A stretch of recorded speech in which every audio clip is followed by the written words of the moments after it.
हमारे इस चैनल मैथिली गंगा को लाल बटन दबाकर सब्सक्राइब करें व घंटी के निशान का बटन दबाएं ताकि सभी नए वीडियो आप तक तुरंत पहुंचे बिल्कुल मुफ्त।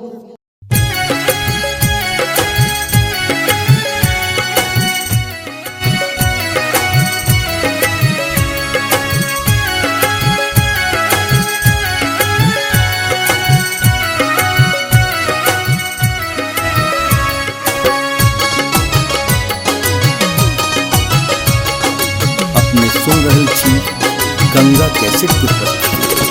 छठी मोटी टुटली मरैया में गौरी दाई कोना का रहथिन है।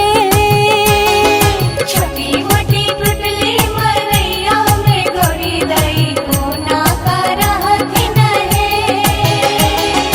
कोना का रहथिन दुख कोना सहथिन, कोना का रहथिन दुख कोना सहथिन।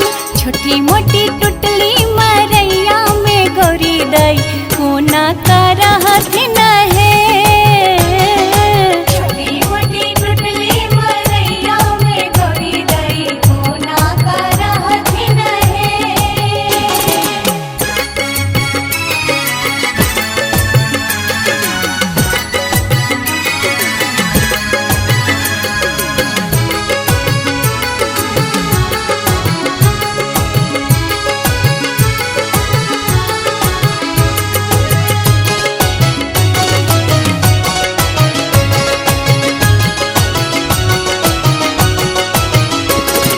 भारी दिन भीख नहीं खेती पथारी, खेती पथारी, खेती पथारी।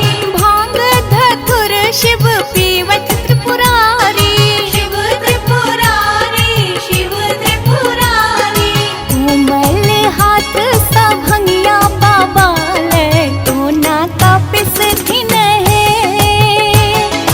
छोटी मोटी टुटली मरैया में गौरी दाई कोना का रहथिन है।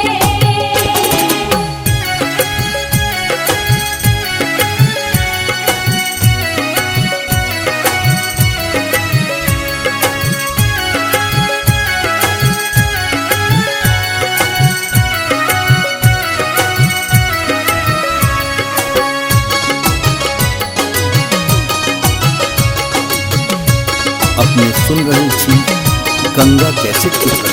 अपने महादेव भेला मसानी, भेला मसानी, भेला मसानी। उमा हमर छथि बड़ा सुकुमारी, बड़ा सुकुमारी, बड़ा सुकुमारी। अंग बौरहवा के भस्म कोना का गौरी लगे थिन है। छोटी मोटी टुटली मरैया में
हमारे इस चैनल मैथिली गंगा को लाल बटन दबाकर सब्सक्राइब करें व घंटी के निशान का बटन दबाएं ताकि सभी नए वीडियो आप तक तुरंत पहुंचे बिल्कुल मुफ्त।